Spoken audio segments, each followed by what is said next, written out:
Hey, welcome back to another episode of It's a Football Thing. As always, I'm your host, RJ, and joined by my fellow co-hosts and champion mates, Scott the Gooner and Rob the Red Devil. How are we tonight, guys? Well, RJ, it's interesting to see that you and I are both in black. We're mourning the loss Men in of Black. Premier League football, waiting for it to come back. I'm over the internationals. Bring back the Premier League. Beautiful. Robbie? Oh, Robbie? No, we lost Well, Robbie. see, we've offended him already because he was wearing his nice Azzurri jersey, but I'm sure he'll be back with us in a moment. But while we're waiting for Rob to join, let's acknowledge the great audience who's already here. So we've got Concierge of Crime, we've got George in the house, and my fellow blues brother, Daniel Hill. Welcome, legend.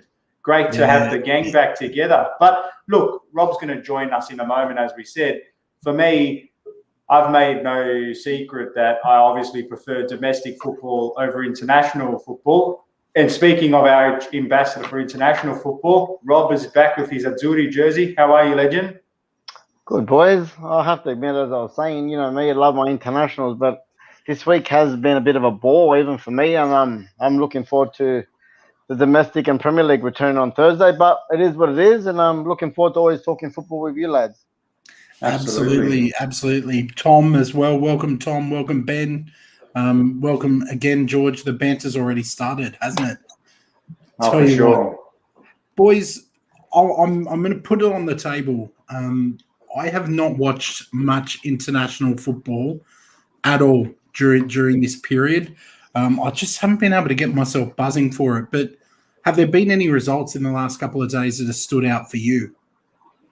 Robbie? Like I said, boys, again, nothing spectacular, but I'll go over some of the bigger nations. Obviously, mine and RJ's Azzurri, and we have broken the record, 36 games unbeaten. It is the record, but it has been a bit of a disappointing record. It hasn't felt much like celebrating, maybe a bit of a Euro aftermath because we've had 2 draws to Bulgaria and Switzerland. So disappointing from me. France also, your boys, Scotty, they've had 2 draws. And then the other big teams, Belgium, England, and Germany, both 2 out of 2. And I think quite convincing wins from them. So besides that, obviously our own Aussies had a good 3-0 win last Thursday, and they're playing again tonight against Vietnam. So hopefully they get the W there as well. And I'm kind of glad we're looking good in qualification. For those who missed it, on Monday nights, RJ and I collaborate with someone called Miz, who runs another channel called The Other Side of the Coin, to run a show called The Down Under Football Crew. And we were joined by Johnny Aloisi last night. Well, what a top conversation that was. And one of the things he was saying was that the Socceroos and the current crop, he actually feels that there is some strength in there and they've looked good in the qualifiers. So it was great to chat to him, wasn't it, RJ? He had some really interesting viewpoints. Yeah, for sure. And obviously Robbie and I share a similarity with him being Italo-Australians, but John was quite passionate about his time with the Socceroos and obviously playing a monumental role in transforming the landscape for Australian football, given his single penalty, basically changed the whole paradigm for us. And he was really humble and gave us a lot of insight. So go check it out. But look, in terms of what I thought about this international break so far, I'm sort of a cross between Scott and Rob generally in terms of my enthusiasm for international football, but I definitely agree with Robbie on this one, saying it just hasn't had the same vibe for me in terms of the action this time around. And I don't know why that is, because I don't think the quality itself's been bad. In fact, for the few games that I have been able and fortunate enough to check out, there's actually been some pretty good football. And I watched Italy play both games, and the one thing I will say, trying to be from a neutral's point of view, is both Bulgaria and Switzerland made it very difficult for Italy, and that's a credit to them. I think partially that's a little bit of a hangover from winning the Euros a little bit to an extent by Italy, so probably let our foot off the pedal ever so slightly. But England, of course, got the wins that they were expected to win. Germany, for me, was probably the standout performing international team so far. I don't know the quality, again, that they versed. They should be really getting the job done. But again, so should have Italy, and they didn't get the job done. So it's not always about who's on paper. From a Blues perspective, I'm happy to see Timo Werner getting back in the conversation and getting on the score sheet again. But apart from that, we saw Netherlands, they secured a good 4-0 win. France, traditionally, again, continued to struggle. It's what they do, as you've said many times, Scott. So for me, it's just about getting our players from our respective clubs back in cotton wool and no more injuries, fingers crossed. Hey, what did you make of this, George, with a really good shout? The whole controversy with Argentina and Brazil, and the match being stopped for immigration and police to come on and take. It's a farce, Scott. Mate, it's a farce. It's like a mafia movie, mate. It's like a mafia movie. It was. It was like 4 minutes in, and then there was just the mafia come in. Yeah. I don't know. Like, to be honest with you, look, just my quick thoughts on that. It's a little bit of a grandstanding circus act, because I don't have an issue with the health authorities superseding football, because, again, their health's the number one priority. But there's obviously some real question marks about why did it take until the game actually started to pull that up? What are they doing for days on end? And even in the warm-up and all of that, surely someone's got to be accountable for that, because that's just unacceptable. And even logistically, from the club's point of view, you're having all of these players fly in from halfway around the world. You've got fans that have come in. You've got broadcasters, all of these groundskeeping people. You've just wasted all of these people's time. You know what I mean? Like, there's a big economic impact out of all of that. So, yeah, good call, George. It was a total farce, mate. Look, you have to. I'm kind of trying to step back. You guys know I'm usually a stirrer. It was kind of funny that there was, just for me, seeing Martinez cop it. I did see a meme, because obviously, as Arsenal fans, all he does is talk about Arsenal. Like, he reckons he's had a better team now. Enjoy it. But I did see a meme come out saying that he was standing there telling the customs officials about how Mikel Arteta wronged him. So that's why it took so long. But it was embarrassing. And I have to say, and I don't want this to come across as disrespectful, but this is not something you'd see in a European fixture. Like, it's not something you have. Europe's got its own issues, believe me. We saw ugly scenes in England's game that didn't shock anyone, but that Argentina-Brazil, it's such a nasty rivalry. And the fact that this couldn't have happened before kickoff, yeah, very, very interesting. Well, what did you take of it, Robbie? It's very much the same as you guys. Like I said, it all happened the whole thing was all over within 10 minutes. I think it was 4th minute, all the officials come on. I think it was a bit of a tactical thing from Brazil, to be honest, because I think a few of their players didn't come over because of the whole EPL thing, and considering that a couple of Argentines went over. And then I think because the game had to be stopped, if it goes the way they want, I think Brazil get a 3-0 win because it hasn't been played, something like that. So tell me that I'm sure that's a bit of a tactical move as well, letting the game start and then stopping it and stuff like that. But I don't know, it's very crazy, man. Couple of comments in the live chat, and good to see some old faces back. Param, good to see you back as well, my man. For those of you that are in here, please hit that like button as well. As a smaller but growing channel, likes on the video, hitting the notification bell, your comments, all those things help get our content seen. So we appreciate that. A few comments I wanted to chuck up. Davide, would the health authorities have taken this action if the 9 Brazilians had been released? I dare say they wouldn't have. I think it was a little bit of tit for tat, to be completely brutal. Declared it was the dumbest thing I've seen. They've given a lot of passes to footballers in the past. Ben saying you've got worldwide coverage. And Concierge Prime, nice to have you back in here live, my man. Brazilian TV reported that Argentina locked the dressing room before the match. And again, a good point. Why couldn't they have got them before they entered the pitch? So it did cause quite a fair bit of controversy. And there was also controversy in the England match. Now, I don't want to go on about this for too long. We all share very similar viewpoints. But I found the crowd behaviour a little bit disgusting over there.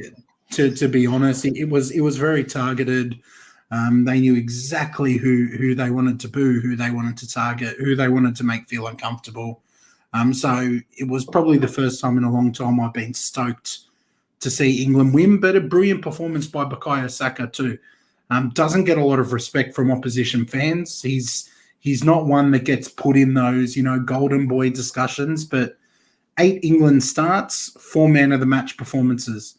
So make of that what you will. I thought Jesse Lingard had a really good game too. So either of them could have been the man of the match. I don't know if you had any comments on either of those points, RJ. No, you caught out some good players, and talking about young English prospects, to me, Jude Bellingham, he's someone that I know that, us Chelsea fans are licking out lips in terms of going ahead next season to try to secure his services. And my namesake, Reece James, the real RJ, as I like to call him, apparently has been a bit of our agent in disguise trying to facilitate that transaction. But for me, yeah, I think it was a good shout. Both Lingard, Lingardinho, as Robbie likes to call him, he was quite sharp. And for me, but it's nice to see Saka overcome some of the personal trauma he would have received because his whole team couldn't get the job done, but the nation decided to blame him and a few of his other colleagues. So, yeah, like you said, I'm not normally a big fan of England, not because of the players themselves. I think it's the noise around them that sort of puts me a little bit off with them. But overall, again, this whole international break just had a strange vibe overall to it. And I'm just glad, not for anything else, it was nice to see some players rejig a little bit of confidence, not just from Chelsea's perspective, but United copped a little bit, Arsenal getting a little bit of injection of confidence. So the big question I have from a neutral point of view is, can these players who've had a bit of a stop-start or a bit of a flat season that have had a good international break carry this momentum with their respective clubs now the international break's coming to a head? Yeah, it's interesting times, and I think that's a perfect segue to one of the key points we wanted to look at, because you talk about players bringing their form back to their clubs, and there are some competitions that aren't too far away, one of them being an old friend of mine, and I'll zoom in on that, the Champions League. Oh, goodness me. Goodness gracious. But the Champions League back not too long. We haven't had a chance to talk about this, and we did say that we would save it for this week. But what I thought we'd do, I'm going to quickly scroll through the groups, just let everyone have a go, have a look. I'm sure you've seen it already. But, boys, I'm going to ask you what your group of death is, okay, what you think the potential group of death is, and if there's any other groups that are really interesting you as we go. So I'm going to scroll down just for the benefit of people having a look. I won't read them to you. You don't need to hear any more of my voice. So look down there as well. Of course, United, well looked after, as usual. No surprises. You sure this is the correct list, Scott? I can't see Arsenal in there, mate. Just refresh it. It's getting old, man. It's old enough for me, is it? You've got to work out the material. I know we're not there. Right. That's okay. We'll go. Group of death, RJ, for you. Yeah. Seriously, for me, Group B for sure. But I also equally like the battles that are coming with Group E, interestingly, with Bayern and Barca and Kiev, and I also like Benfica. So, but for me, for sure, it has to be Group B as a group of death. What do you guys think? I quite agree with you. I do think A is not far behind, man. It looks like the top two should be thing, but I think I wouldn't sleep on Leipzig either, man. They could definitely, they're really strong over there in Germany. I know they haven't got their manager that's moved to Bayern from last year, but look, I think you can never sleep on anyone. And it's a Champions League. Like, you wouldn't be there if you're not a team that knows how to win matches. I look at Group B and Porto and Milan can potentially cause some problems in there. I want to ask you a bit even, to be honest. Robbie, I want to ask you a bit about Group F. Now, I know that you watch a lot of Serie A, not a league that I indulge in a whole lot due to time. How do you think Atalanta will go in there? Do you think they could, shake it up, or is it as simple as Man United top, Villarreal second? Oh no, definitely. If I'm picking, I'm Atalanta and United are going through on this one, and I think quite confidently for me. I think they can even give us a bit of a push on our date. If I'm being honest, under Gasperini they play really nice attacking football. It's not luck that they're in there. This is their third consecutive Champions League campaign. I think it was not last year, the year before they made a quarter final and just got pipped by PSG in the last couple of minutes. A lot. If you were to break down their team, a lot of those players had a great Euros, man. People that didn't know a lot about these random players, they all play for Atalanta. So yeah, they're definitely in with a really good shout, man, and it'll be a very good challenge even for us, man. I wouldn't be saying that they're going to be a pushover. So yeah, for me, United and Atalanta for me should progress in that. RJ, before I come to you, I just want to point out a couple of comments. Yeah, there's been some good ones. There's been some really great comments here. From the live chat, George saying he doesn't think it's inconceivable for Atletico or Liverpool not to go through. Anything could happen in that group. I think it's a roll of a dice. Welcome back. Formerly Sibby and Chelsea Fan TV. I know you've had a bit of a shake-up. Love the new picture, mate. Looks great. And thank you for your support. Could be the year of the underdogs, potentially. Potentially declared riding off Leipzig, saying, Bayern have done what they did. They did. And picked at them. Concierge of Crime. I'm just going to chuck it in there, but ignore it. Just give him his 5 seconds of fame. Champion, let's skip that. Davide is calling Atalanta to top the group. No, it's possible. It's possible. I don't see him going through, but again, I have admitted that I don't watch a lot of them. And this is the reason why. You can't underestimate Unai Emery and Villarreal. They were great in the Super Cup. They beat United in the Europa League. They beat us, and we're a little bit better. They're good for the cup competitions, aren't they? Because in the La Liga at the moment, they flattered to deceive. They've played 3, drawn 3. But again, when they step outside that domestic zone, they prove to be a tough nut to crack. But I actually really like Rob's points about Atalanta aren't the new boys, not the young boys. They're not the new boys of the competition, so to speak. And they really have a strong attack and a rhythm about them. They're almost, I'm not going to call them like the Leeds of the Serie A, but they're just a very exciting team to watch. And they've had a mixed start to this season, Serie A. But yeah, to be honest with you, United aren't perfect, although I do think that they're going to warm up to the occasion. But if you had to sort of point a finger saying pick who goes through right now, I would say Atalanta, Manchester United, even though Villarreal is going to give them a real run for their money. Yeah, absolutely. RJ, any thoughts on Chelsea's group? I know there are a lot of Chelsea fans in the chat. Yeah, no, good point.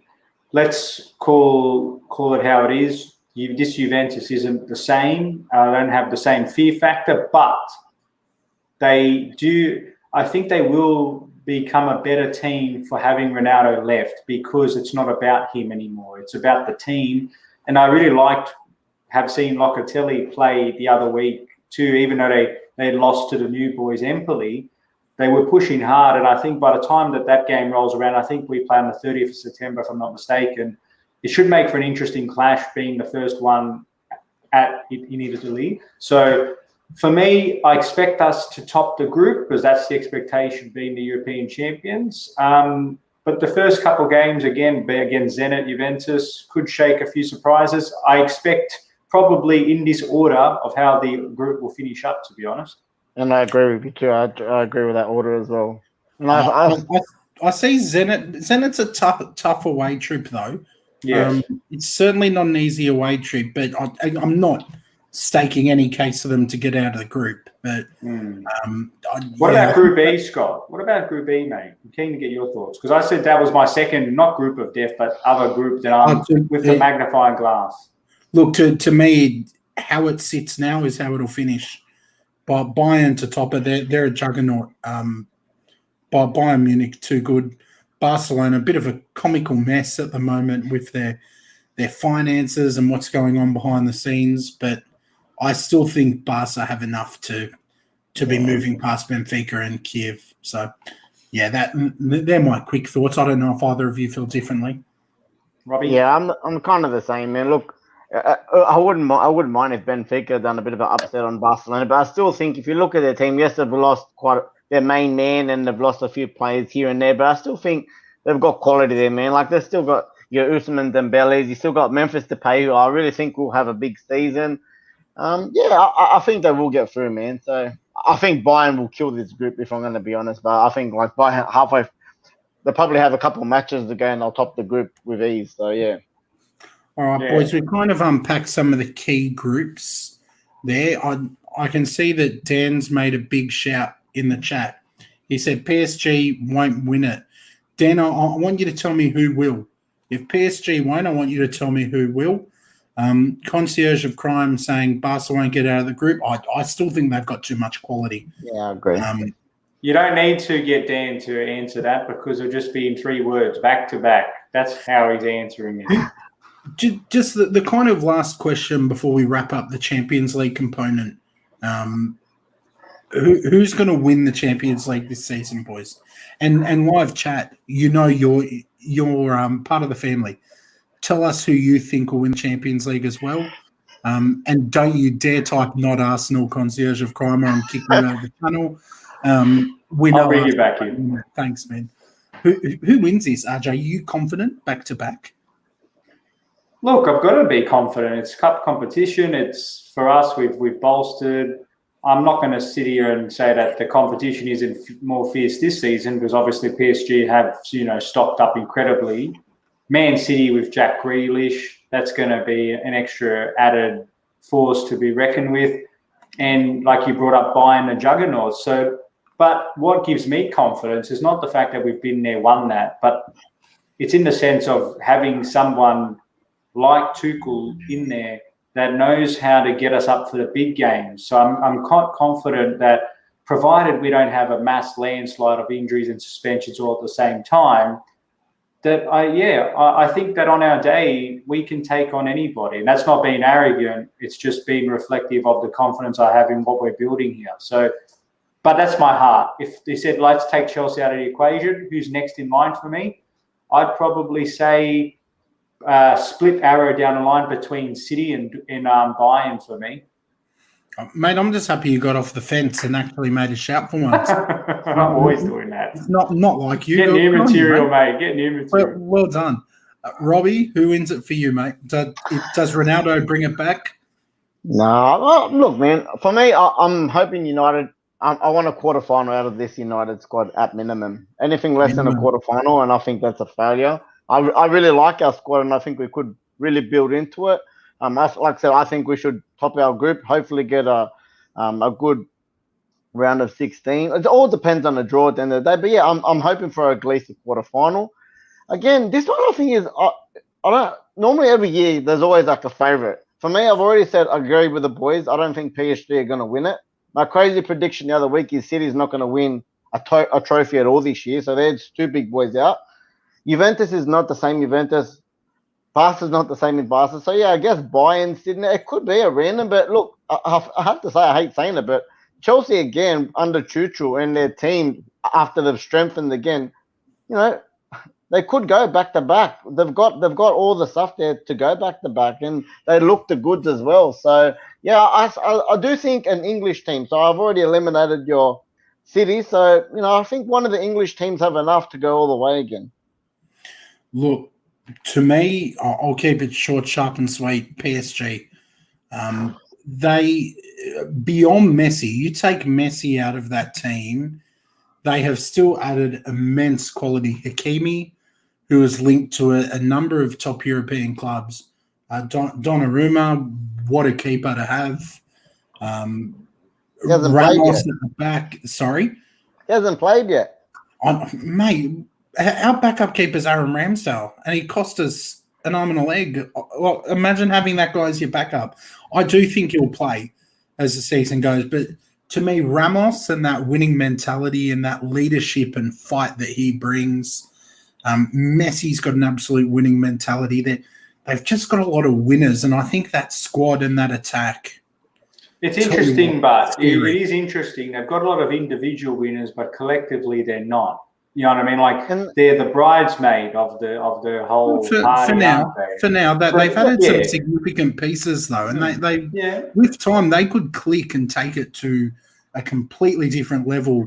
That attack, namely a better front three. The attack is great for FIFA, but until we see them in play, like I said, Ramos hasn't had a game yet; he's still injured. Messi's had half a game just before international break. Donnarumma hasn't started yet. Hakimi, he's been good. I've seen him play.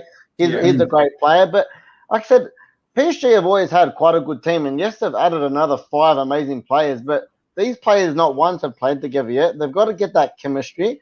They've nearly got an attack like United. We've got so many players we don't even know who's going to start and get the chemistry.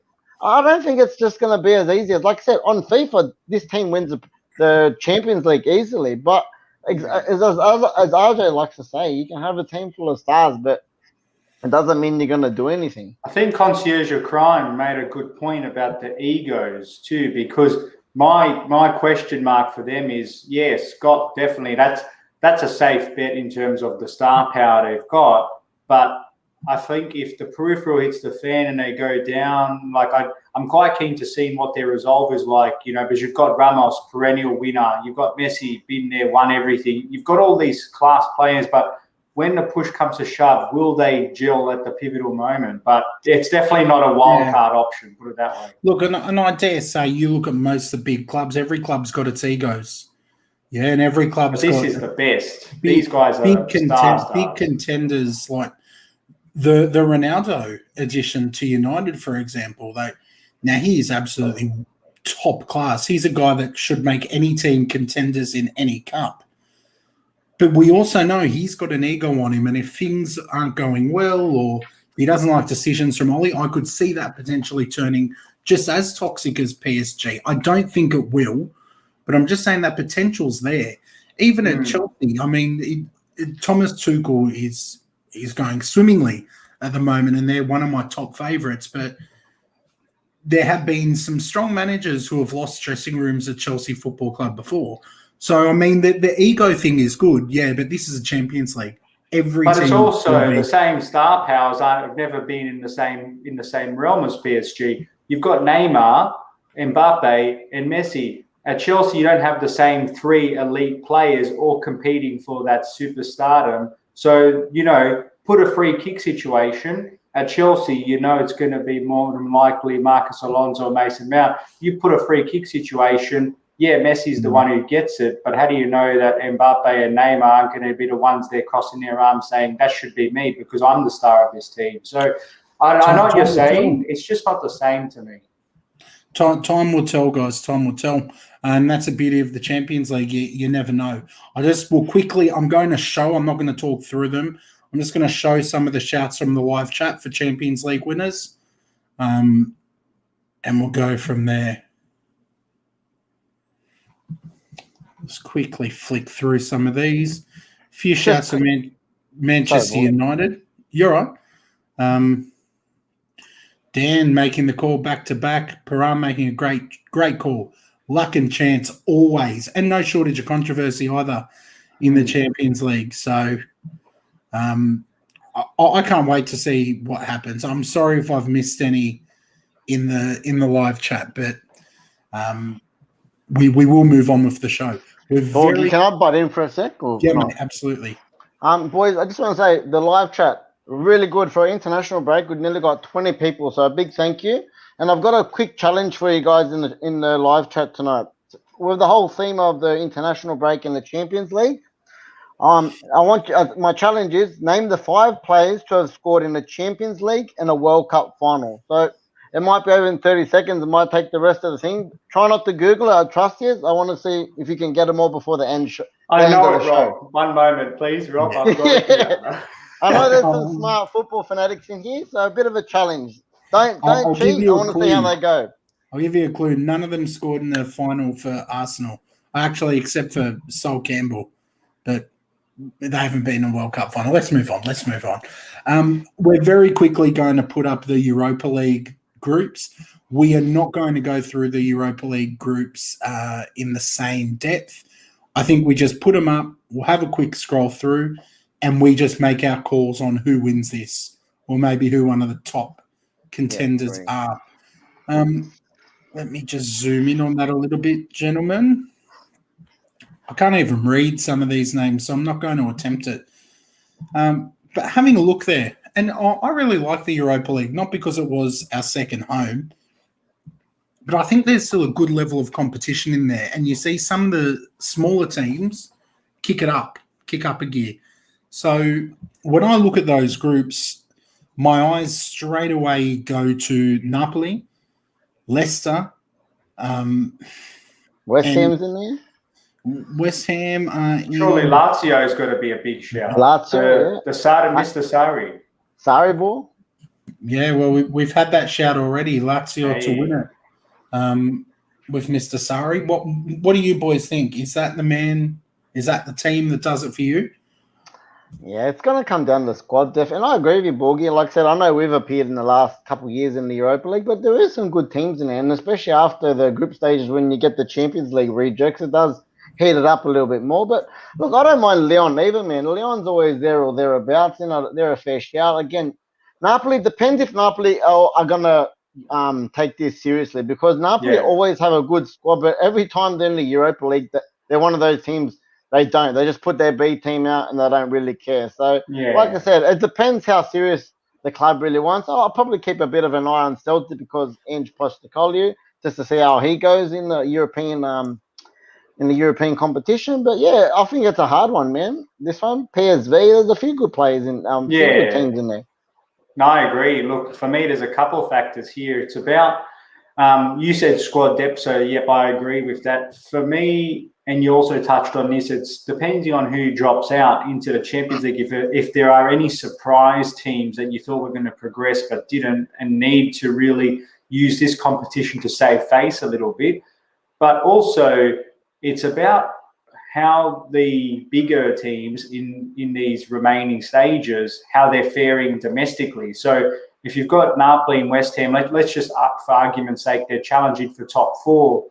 It's which competition they prioritise. If they're really going gung-ho to try to finish as high as they can in their respective leagues, that could mean then as a result that they start to play their lesser teams in Europa. So it's really hard to make a prediction on not knowing where teams are going to be at the later stages of the season. I'll just bring up a couple of what the live chatter said. So good one, Trippy there. But you've got Tom here saying PSG when they drop down to Europa.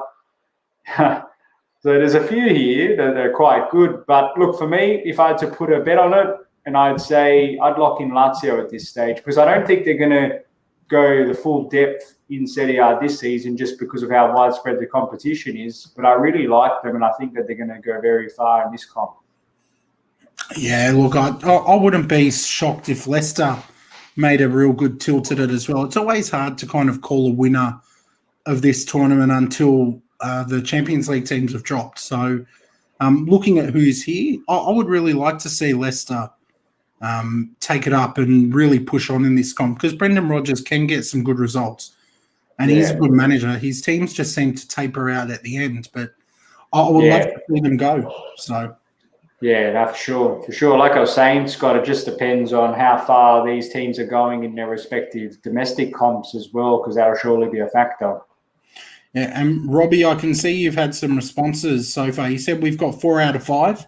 Who are the 4 that we've got so far? Zidane, Puskas, someone wrote Muller. It's Gerd Muller from back in West Germany days. And what was the other one? Eman Zukic. So there's one more. And this is the last one is the only one. I've never heard of this player before. So if someone can get a big bonus points to them. Yeah, there you go.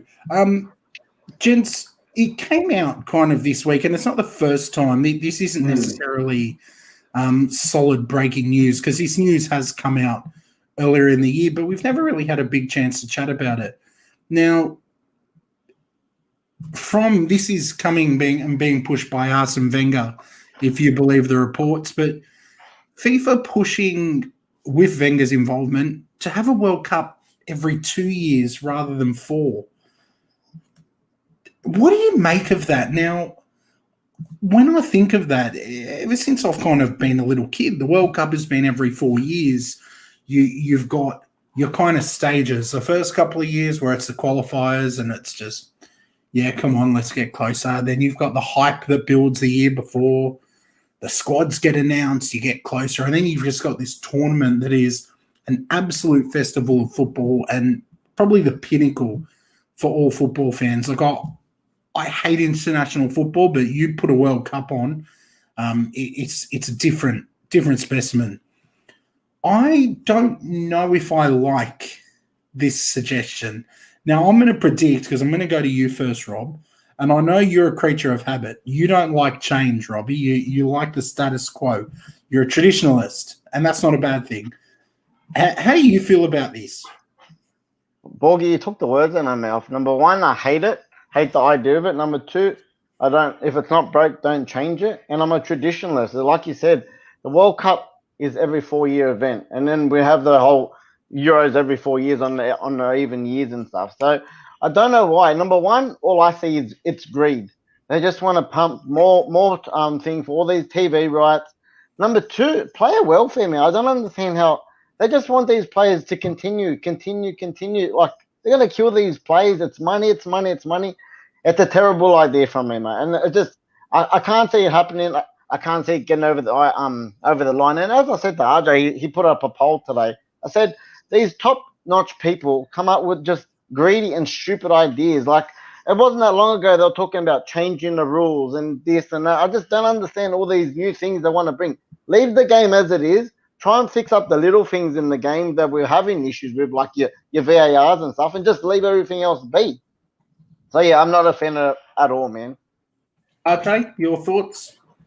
Sounds like you're pretty open to it, Rob. No, no. Look, for me, I don't know. I'm pretty traditional at heart, but I've always been notoriously open to fixing things, even if they don't need fixing. But for me, I think like the chief said, and as in the live chat, I've been scrutinising the comments here, and I do agree. The value is in its rarity, because I think given how long you have to wait, it's almost like the longer you have to wait, the sweeter the prize, because you get to hold on it for that much longer.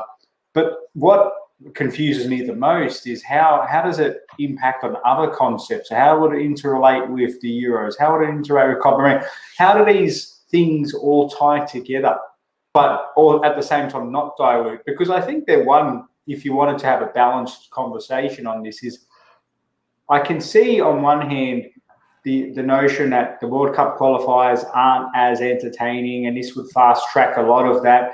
And a lot of the competition, I think we had a quick fire on this, Rob, in terms of what do you think is the more interesting competition, the Euros or World Cup? And I openly said, I think the Euros, because it's tighter. So I think, is this an attempt to try to help improve the standard and quality of the opposition? But even if that's their motivation, I don't agree that this is the right way of doing it anyway. So for me, look, this is one of those scenarios where, look, things are working as they are. I'm all for innovation and technology and changing it up and whatever. But this is one of the most prestigious competitions, what's helped shape the game in what it is today. So you'd have to be very, very careful in interfering with such a fundamental concept like this, for me. Look, now I'm going to put on the table before we go into it. I like it how it is. Leave it alone. Just leave it. It's not innovative to just consistently change things for the sake of it. That's just being an absolute pain in the backside. One of the arguments for, and I did a bit of research knowing we were going to have this discussion tonight. One of the main arguments that are being put out is that what you would do every 2 years, you would have the Euros and the World Cup in the same year, right? But you would stop everything else. So domestic competitions, all those things would pause, which kind of then counters against the player welfare, because they're not playing seasons in that year. And it also kind of cuts out international friendlies. It shrinks the qualification process. A lot of those meaningless interruptions. So then when it's not World Cup or Euro year, you would then have, just straight uninterrupted league football. I know that was one of the arguments. Does that make any difference to you? I still feel that going straight from the Euros to the World Cup, it's not going to have that buzz. It's not going to have that excitement. Well, it's almost, it diminishes the Euros in the sense of it's seen as a stepping stone to try to win the World Cup, when the Euros in itself should be celebrated in its own right. Because let's look at the last Euros. It's not the World Cup. Everybody appreciates the value that the other nations across the world bring, but watching it in isolation, I find it very difficult for someone to turn around and say, oh, this standard wasn't that good, or the quality. This was one of the best international competitions we've had in years. And that should be celebrated as its own entity, not as a pathway until who can go and win the World Cup. So I would disagree with that entirely. It's just, it would mess up the calendar so much as well, man. Everyone's thinking, okay, Euros and World Cup. Look, I know it's been, but you have to respect all the other countries, like your Asian Cup, your Copa America, your Gold Cup, the African Cup of Nations. Yeah. I think they would still fall in the 2 years, Robbie. I think they would, so when it's the Euros, you would have the Asian Cup running as well. You would have the African international Cup. year. It's international. Yeah, year. okay. I don't know. I think that it would be a big squeeze between the qualifying, the this, the that. I just think it would be a big mess. Look, I know it's not FIFA, but the only thing I've liked over the last couple of years of changes come from UEFA, how they've made that Nations League. I'm a big fan of that. That's crossed off all your international friendlies. It's given someone a bit of another competition, and you actually get rewarded for it. So, and it's a bit more even. You're not getting your England versus San Marino 6-0. All the top teams are in your Group A, and then it goes like that, and it's a relegation and promotion system. So that's the only good thing I've seen in a change in international football in the last couple of years. Yeah, a couple of comments from the live chat that I just wanted to acknowledge. I like this one from George. Instead of having the World Cup every 2 years, drop the age restrictions on the Olympics and make that a major tournament. I don't mind that shout, George. I think you would then see bigger players playing in the Olympics, and that would increase the prestige. Absolutely. Messi would have loved this rule 10 years ago. Only way to pass the goat. Get out of it, mate. Ben doesn't like the idea. He thinks it takes away the prestige. 100%. Definitely, we agree. Davide echoing the same points.